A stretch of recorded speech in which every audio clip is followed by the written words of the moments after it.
The 4 agreement part 13 हम श्रवण करेंगे। आप भी सुने कि किसी भी बात को निजी तौर पर ना लें। पहले 3 समझौतों का जन्म पहले समझौते से ही हुआ है। दूसरा समझौता कहता है कि किसी भी बात को निजी तौर पर ना लें। आप आसपास जो भी घट रहा हो उसे निजी तौर पर ना लें। यदि मैं आपको बिना जाने पहचाने पर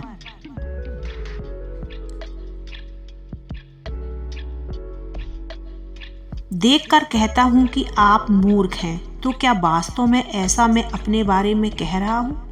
आपके बारे में नहीं। लेकिन यदि आप मेरी बात सुनकर दुखी होते हैं तो इसका अर्थ ही है कि आप मेरी बात से सहमत होकर खुद को मूर्ख मानते हैं।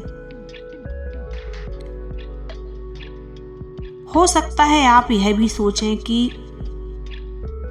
इसे कैसे पता चला? क्या यह मन की बात जान लेता है या सबको दिखाई देता है कि मैं मूर्ख हूं? आप इस तरह कही गई बात को निजी व्यक्तिगत तौर पर लेते हैं क्योंकि आप भी उस बात से सहमत होते हैं। जैसे ही आप ऐसी बातों पर सहमत होते हैं, यह विष आपके भीतर चला जाता है और आप नर्क के सपने में उलझ कर रह जाते हैं। आप खुद को जरूरत से अधिक महत्व देते हैं, इसलिए ऐसी बातों में उलझते हैं। दरअसल व्यक्तिगत तौर पर हम अपने आप को इतना अधिक महत्व देते हैं कि हमें लगने लगता है कि हर बात हमारे बारे में ही हो रही है। अपने परवरिश के दौरान ही हम हर बात को व्यक्तिगत तौर पर लेना सीख लेते हैं।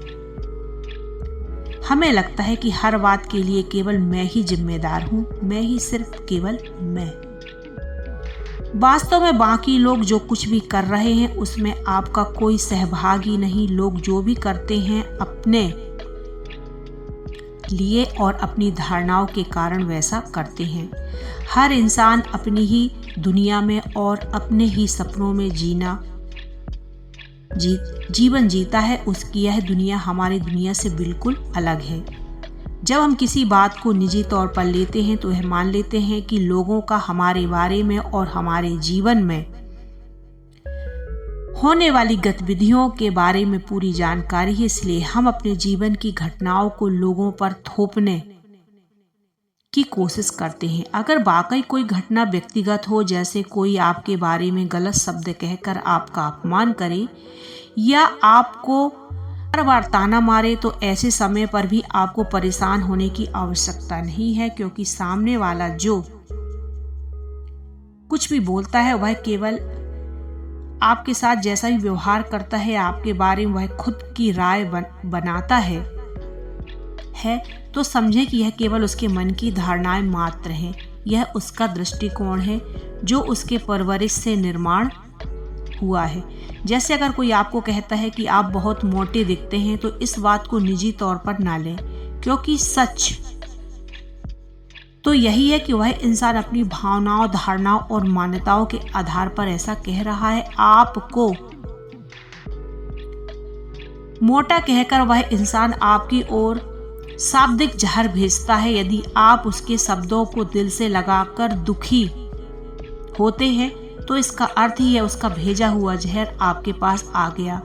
इसके विपरीत यदि आप उसके शब्दों पर कोई प्रतिक्रिया ना दे तो उसके शब्दों का आप पर कोई असर नहीं होगा। किसी की बातों को निजी तौर पर लेने से आप आसानी से उसके झांसे में आ जाते हैं। लोग केवल अपनी एक राय से भी आपको बातों में उलझा सकते हैं और आप उनकी राय का महत्व देकर उनके द्वारा भेजे गए जहर को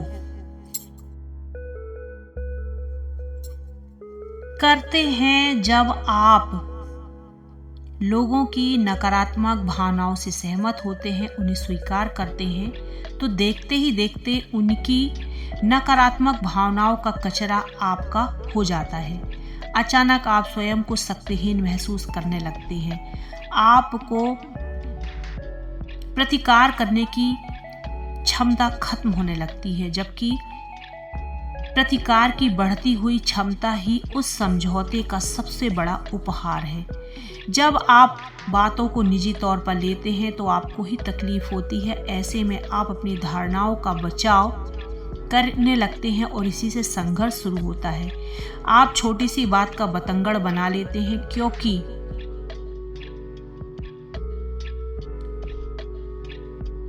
क्योंकि खुद को सही और बाकी की नजरों में आप सबको गलत साबित करने की होड़ लग जाती है। आप हमेशा अपनी राय देकर स्वयं को सही साबित करने की कोशिश करते हैं। ठीक इस तरह आप जो भी महसूस करते हैं या जो भी करते हैं वह आपको आपके निजी सपनों की धारणाओं पर निर्भर होता है। इसलिए आपकी निजी धारणाओं से सामने वाले को कोई लेना देना नहीं होता। सामने वाला इंसान यदि समझदार है तो उसे इस बात से कोई फर्क नहीं पड़ता कि वह आपके या उसके बारे में आप क्या सोचते हैं। वह कभी आपकी बातों को निजी तौर पर नहीं लेता। जब लोग मेरे बारे में कहते हैं कि इस पुस्तक का लेखक कि तुम कमाल हो या बिल्कुल तुम बहुत बुरे हो,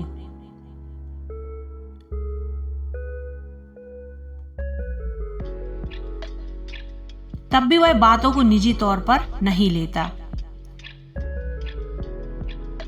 उसे इस सामने वाले से इस चीज के लिए कोई लेना देना नहीं होता। सामने वाला इंसान यदि समझदार है तो इस बात से उसे कोई फर्क नहीं पड़ेगा कि आप उसके बारे में क्या सोचते हैं। वह कभी अपने को निजी तौर पर नहीं लेता।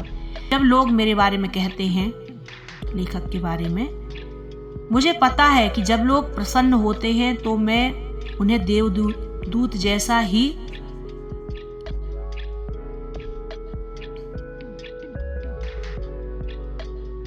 लगूंगा, पर जब वे मेरे गुस्से में होंगे तो वे यही कहेंगे कि मैं एक शैतान हूँ। जब फिर मेरे हर कार्य से उन्हें परेशानी होगी, लेकिन लोगों की ऐसी अलग अलग प्रतिक्रियाएं से मुझे कोई फर्क नहीं पड़ता।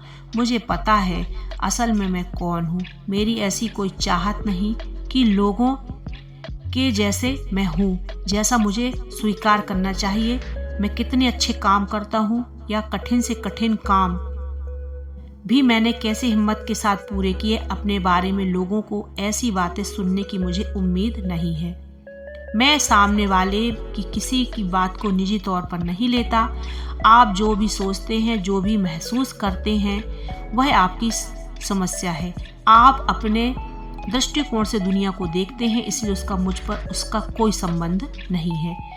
हर इंसान की अपनी एक राय होती है। बचपन से उसकी कई धारणाएं बनती हैं, इसलिए वह इंसान मेरे बारे में जो भी सोचता है वह सच नहीं है, ऐसा जरूरी भी नहीं है। मैं यह सब पढ़कर शायद आप कहें कि उस पुस्तक में आपने जो भी लिखा है उसे पढ़कर मुझे तकलीफ हो रही है, लेकिन सच्चाई यह है कि मैंने इस पुस्तक में जो भी लिखा है उसमें आपको तकलीफ नहीं हो रही है, बल्कि मेरे शब्द आपके पुराने घावों को छू गए हैं और आपकी पुरानी दुखद भावनाएं उभर कर आ गई हैं। इस वजह से मैं आपको तकलीफ हो रही है। आप खुद ही अपनी पुरानी भावनाओं को याद कर कर दुखी हो रहे हैं, इसलिए मैं आपके दुख का कारण हूँ।